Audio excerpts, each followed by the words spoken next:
여러분은 부러운 사람이 있으십니까? 부러운 사람? 저는 부러운 사람이 되게 많은데 어떤 사람이 특히 부러운가 하면은 저는 수학을 잘하는 사람이 되게 부럽습니다. 제가 인터넷에서 어떤 그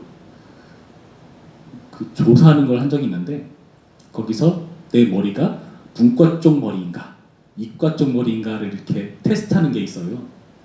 한번 궁금하기도 해서 한번 해봤는데 그게 정말인지 잘 모르겠는데 제 머리는 문과 쪽으로 100%더라고요.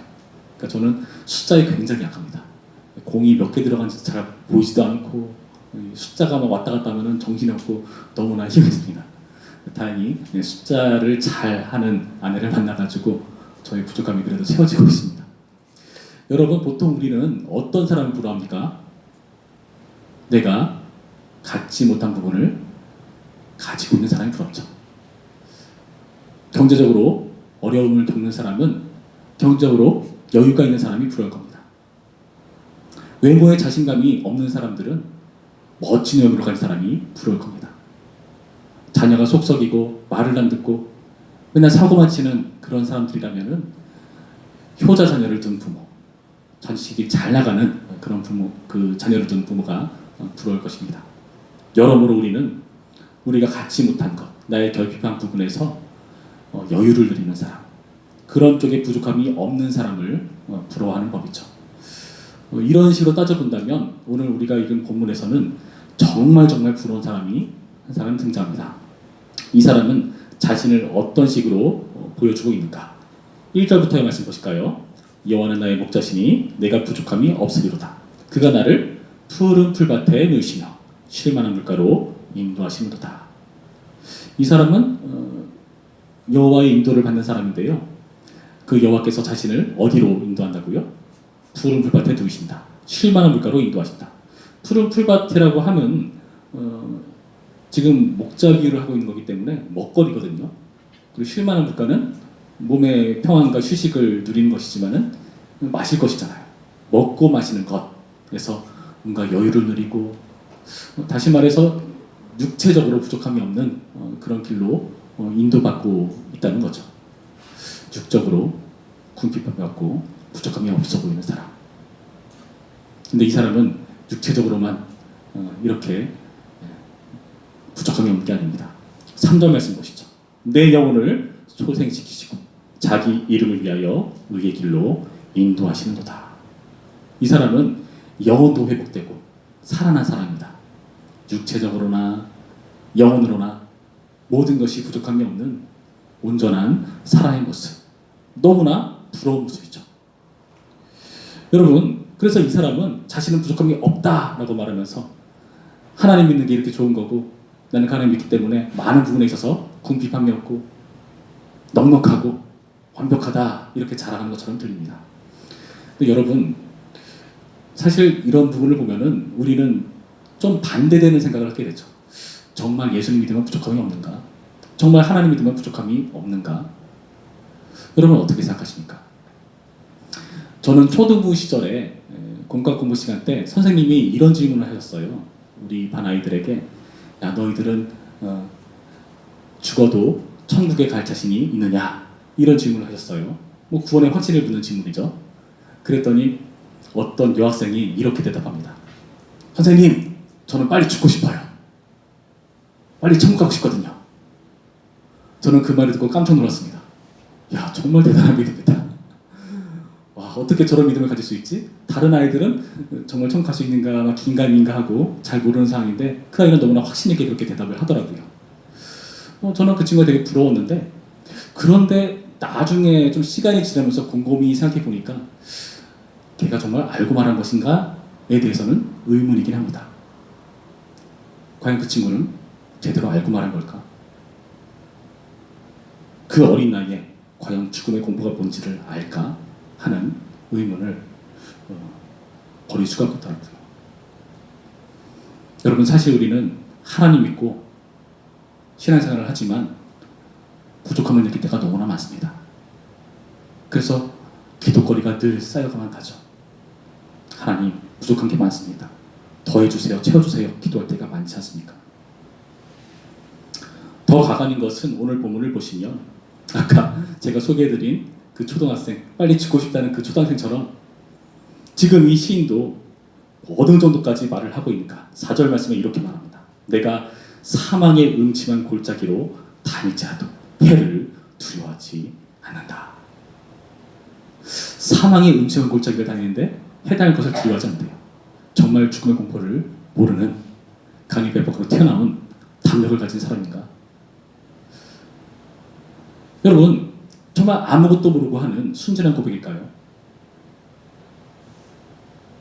그러나 놀랍게도 이 시는 아무것도 모르고 하는 고백이 아닙니다. 이 시를 쓴 사람이 누구라고 오늘의 본문을 소개합니까? 다윗의 시, 다윗이 기록한 시죠.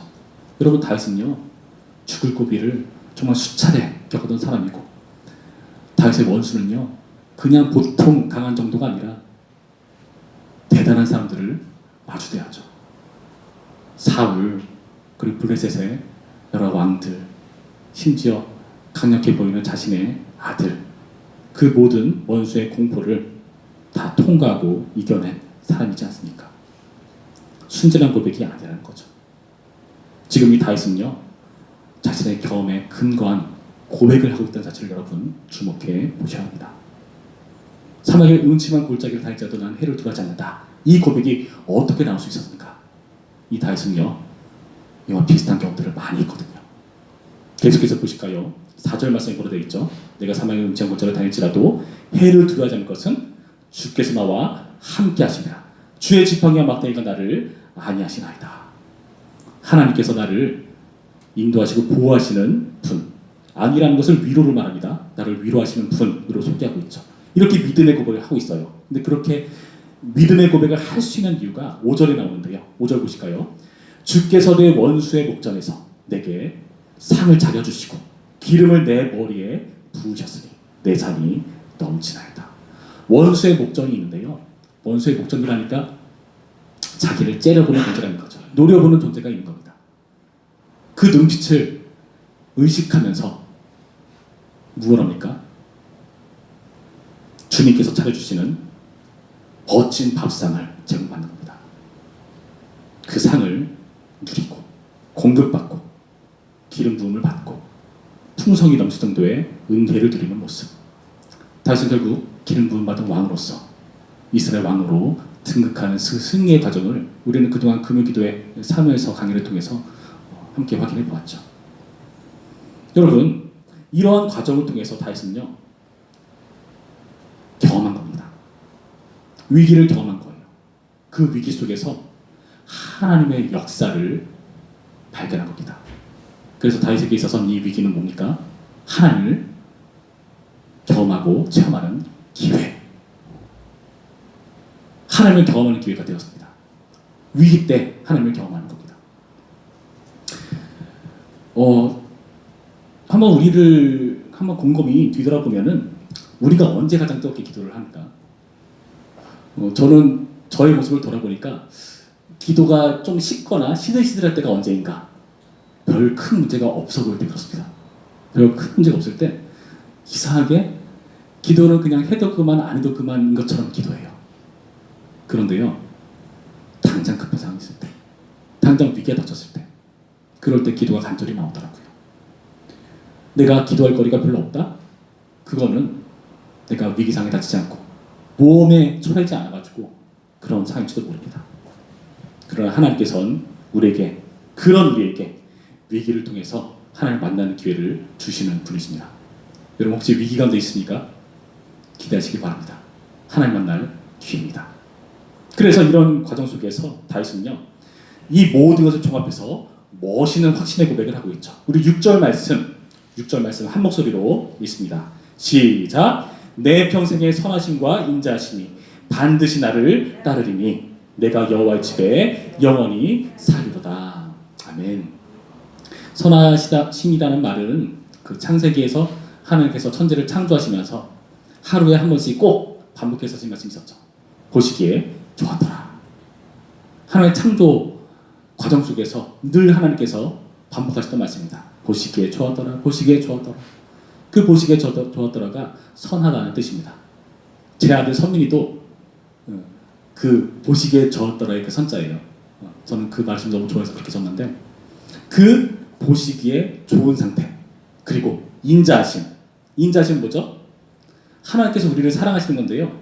이 사랑은요 그냥 우리가 생각하는 사랑과는 좀 차원이 다릅니다. 그냥 젊은 청춘 남자가 뜨겁게 사랑하는 그 정도 차원을 말하지 않아요.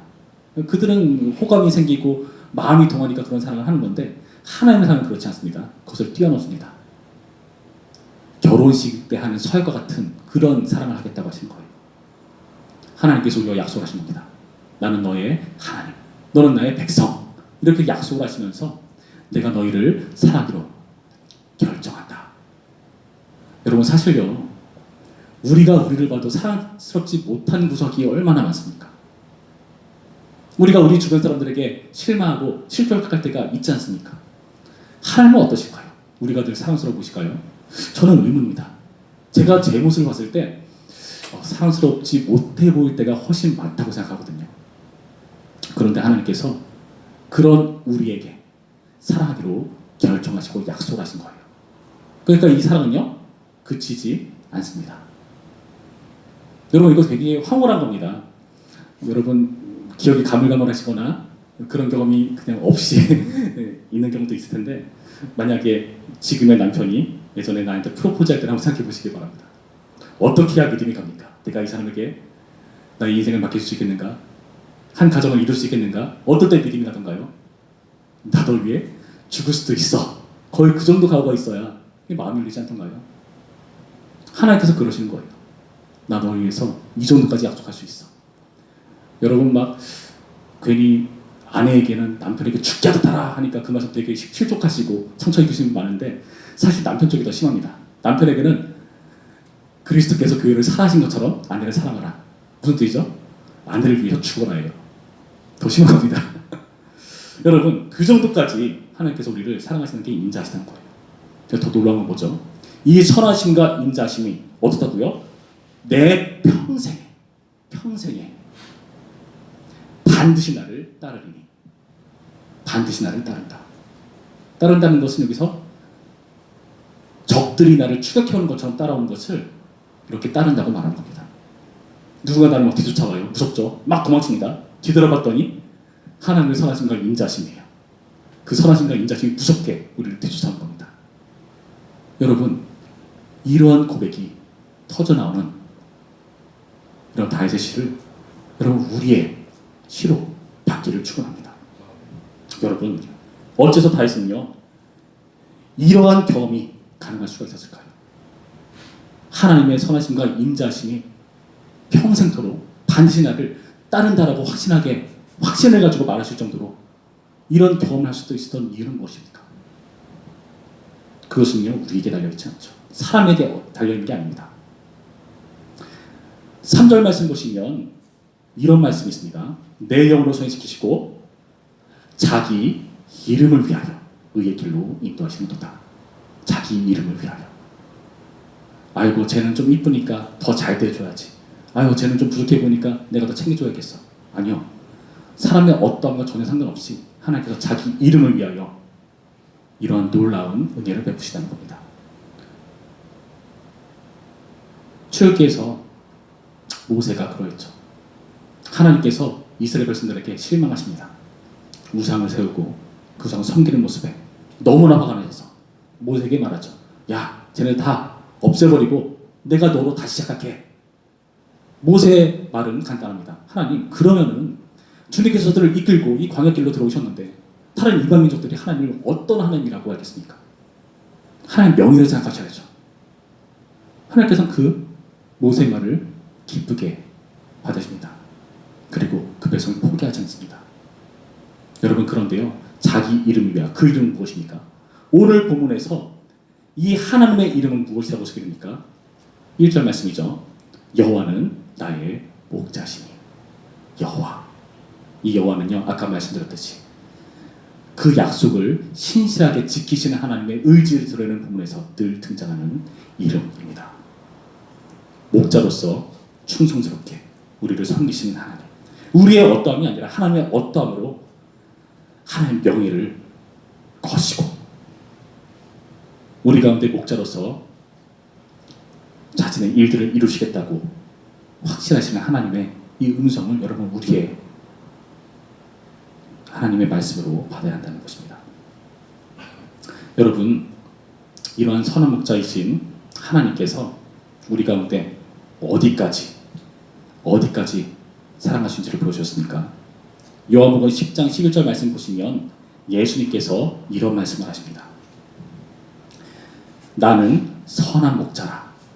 선한 목자는 양들을 위하여 목숨을 버리거니와. 양들을 위해 목숨을 버릴 만큼 그 양들을 포기하지 않는 목자로서의 하나님을 우리 모두는 경험하는 것입니다. 여러분, 이러한 하나님께서 바로 우리의 하나님이십니다. 우리의 목자이십니다. 결국 이 시는요, 부족함이 없다라고 말하는 게 푸른 풀밭, 쉴만한 물가, 소성케 된 영혼, 그것 때문에 부족함이 없다 말할 수 있겠지만 정말 이 시인이 부족함이 없는 이유는 여호와께서 목자가 되시기 때문에 그렇습니다. 여러분, 그렇다면 우리도요, 부족함이 없는 사람들입니다. 때로는 우리가 부족함이 많아 보이죠. 여러분, 위기에 그 시간을 통과하는 과정 중에 있으신 분 계실 겁니다. 여러분, 저라고 없을까요? 저도 있습니다. 기도하죠. 하나님, 뭡니까 이게? 남들과 비교했을 때 하나님 나한테 이러시면 안 되죠. 내가 하나님께 어떻게 했는데요? 막 그런 말 나올 정도로 불평만도 나오고 화도 나고 속상하고 그럴 때가 없지 않습니다. 여러분, 그런 기도 때 여러분 어떤 하나님을 만나십니까? 여러분, 저는 최근에 되게 힘든 일이 하나 있었거든요. 너무 힘들어가지고 정말 답이 안 나오더라고요. 저의 실력과 여건에서 도저히 할 수 없는 상황인데 하나님께 정말 말도 안 되게 기도했어요. 하나님, 제가 뭐 잘하겠다고 그러는 겁니까? 하나님이 일한다고 일하는 거잖아요. 하나님, 근데 저한테 이러시면 안 되죠. 막 그런 기도 막 나오더라고요. 근데 그럴 때 저에게 큰 위로를 준 글귀가 하나 있었습니다. 제가 여러분들께 소개해 드릴게요. C.S. 루이스라고 하는 한 기독교 사상가가 쓴 글귀인데요. 제가 기도의 자리로라고 하는 그분의 책을 하나 읽었어요. C.S. 루이스의 여러 책들 중에서 기도에 가는 것만 뽑아서 편집한 책입니다. 그러니까 C.S. 루이스의 헤아려 본 슬픔이라는 책에 나온 글귀가 그 책에 실려 있더라고요. 여러분, 저는 그걸 읽으면서 큰 위로를 얻었습니다. 이 C.S. 루이스는요, 되게 논리적인 사람이거든요. 이 사람이요, 아내를 잃습니다. 아내를 잃고 나서 하나님께 물어보는 거예요. 하나님, 제 아내를 데려가셨잖아요. 근데 이 C.S. 루이스가 천국이 어떻게 그려지지가 않는 거예요. 내가 아내를 나중에 어떻게 만나게 될지, 천국에는 하나님이 어떤 분이실지 정립이 안 되는 거예요. 하나님께 질문하는 겁니다. 하나님, 어떻게 되는 겁니까? 어떻게 아내를 만날 수 있는 겁니까? 어떻게 천국에서 하나님의 뜻과 계획들은 어떤 식으로 이루어진 겁니까? 이해할 수가 없습니다. 그때 이런 글귀를 C.S. 루이스는 보여줍니다. 이런 의문을 하나님 앞에 내려놓아도 돌아오는 답은 없다. 하지만 무응답치고는 아주 특별하다. 굳게 잠긴 문이 아니라 말없는 눈빛에 더 가까운데 그 눈빛에 애정이 가득 담겨 있음은 물론이다. 마치 그분이 고개를 저으시되 거부는 아니고 이렇게 문제를 보류하시는 것 같다. 얘야, 걱정하지 말거라. 너는 아직 모른다. 걱정하지 말라. 너는 아직 모른다. 여러분, 저는 이 구절 읽으면서 울었습니다. 서민이가 생각나더라고요. 서민이가 때를 씁니다. 이것저것 막 달라고 때를 쓰고 마음에 안 든다고 때를 쓰고 순한 편이지만은 때 쓸 때는 정말 힘이 듭니다. 그러면 제가 그 아이에게 내가 너에게 이 물건을 지금 주지 못하는 이유에 대해서 제가 논리적으로 설명할까요? 야, 내가 이 포크를 너에게 주면은 너는 이 포크를 가지고 장난치다가 실수로 떨어뜨리면 그 포크의 날카로운 부분이 너의 발을 뚫고 들어가서 피가 철철철 흘릴 거야. 그래서 내가 너에게 이 포크를 주지 않는 거야. 이렇게 제가 설명할까요? 설명할 필요도 없죠. 이해도 못할 겁니다. 하나님과 우리 사이는 어떨까요? 제가 그 어린아기에게 이렇게 설명을 하지 않는 이유가 무엇입니까? 이해를 한다면 제가 설명했겠죠. 하나님께서 우리에게 일일이 설명하지 않는 이유가 무엇일까요? 우리가 논리적으로 이해 안 되면 설명했을 겁니다. 그러나 하나님이 운영하시는 이 세상이 아주 섬세하게 하나님의 인도에 따라서 움직이거든요. 저는 뭐 잘은 모르지만 아주 고급 시계 같은 경우는 그 톱니바퀴들이 아주 정벽에 맞물려서 돌아간다고 들은 것 같아요. 비싼 시계일수록 그게 잘 정벽에 돌아가서 정확한 시간, 고장잘 안 나고 튼튼한 그런 시계가 된다고 들었는데요. 하나님의 이 세상의 톱니바퀴는 어떨까요? 우리의 논리와 생각으로 다 이해할 수 있겠습니까? 그러니까 하나님 말씀하신 거죠. 걱정하지 말아라. 너는 아직 모른다. 여러분, 이 말씀이 여러분 고난 가운데 있는 분이시라면 이 고난 가운데, 이 위기 가운데 하나님을 경험하는 기회로 삼는 말씀이기를 바랍니다. 여러분, 오늘 말씀을 통해서 우리 모두 부족함이 많은 사람이지만 이 부족함을 끝낸 것이 아니라 하나님의 놀라운 축복과 은혜를 향해 가고 있다는 것을 믿으시기 바랍니다. 우리가 다 모르죠. 한참도 모르는데 어찌하겠습니까? 우리는 그저 하나님께서 보시는 저 큰 그림, 하나님 나라라는 큰 그림을 가지고 거기를 향해 가는데 어떻게 해야 될지 몰라요. 그저 한 걸음 한 걸음 띄엄띄엄 보이는 만큼, 보여주시는 만큼 최선을 다해서 갈 뿐입니다. 하나님께서 일일이 다 설명 안 해주시죠. 그러나 여러분 기대합시다. 그때마다 우리는 만날 겁니다. 어떤 하나님이요? 이 위기를 기회로 만드시는 하나님, 푸른 풀밭, 쉴만한 물가로 인도하시는 하나님, 기어코 선하심과 인자심이 반드시 나를 따른다라는 고백을 받아내시고 가는 하나님. 여러분, 이 하나님을 만나는 우리 모두의 말씀기를 주님의 이름으로 축원합니다. 우리 들은 말씀을 생각하시면서 우리 삶 가운데 적용하며 기도합시다. 우리 기도하실 때 하나님, 우리가 우리의 어떠함을 보지 않겠습니다.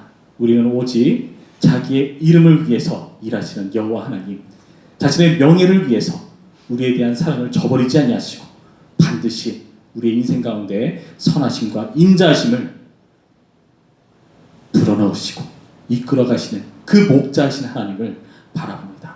주여, 나의 인생 가운데 모든 부족함, 아직 이것이 끝이 아니라 진정한 부족함 없는 상태로 우리를 이끄시는 하나님이신 줄로 믿으며 나아가오니 주여, 우리 가운데 용기를 주시옵시고 우리는 푸른 풀밭, 힐발한 물가로 인도하여 주시옵소서. 사망 음침한 골짜기일지라도 원수의 목전일지라도 우리를 공급하시고 위로하시는 하나님의 그 손길을 우리가 인식하며 그 하나님을 믿고 신뢰하며 주님과 한 걸음 한 걸음 걸어갈 수 있도록 인도하여 주시옵소서. 우리 다 함께 이런 마음을 가지고 기도하겠습니다. 기도합니다.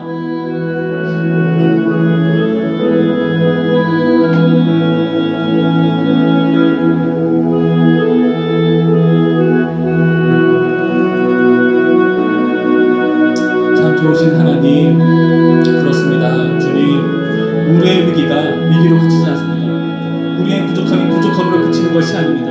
주님께서 풍성히 우리에게 베푸시는 하나님 줄을 보여주시기 위한 기회로 우리를 이끄시는 과정인 줄로 믿습니다. 우리는 아직 모릅니다. 주님께서 어떠한 계획과 뜻을 가지시고 우리를 이끌어 가시는지 우리는 알지 못합니다. 그러나 우리가 반드시 신뢰하는 것 하나는 하나님께서 자기 이름을 위하여 여호와로서 그 명예를 우리 안에 거시고 우리를 위해서 예수 그리스도의 생명을 바치시기까지 위해서 신실하게 일하시는 주님인 줄로 믿습니다. 그래서 우리는 하나님의 선하심과 인자하심을 고백하지 않을 수 없습니다. 주여, 우리의 인생 가운데 역사하셔서 그 하나님의 역사를 우리가 믿음으로 신뢰하며 바라볼 수 있도록 인도하여 주시옵시고, 우리가 푸른 풀밭에 있기 때문이 아니라 쉴만한 물가에 있기 때문이 아니라 여호와께서 나의 목자이시기 때문에 부족하게 없다고 고백하는 그런 믿음의 고백을 주여 할 수 있도록 우리를 이끄시고 역사하여 주시옵소서.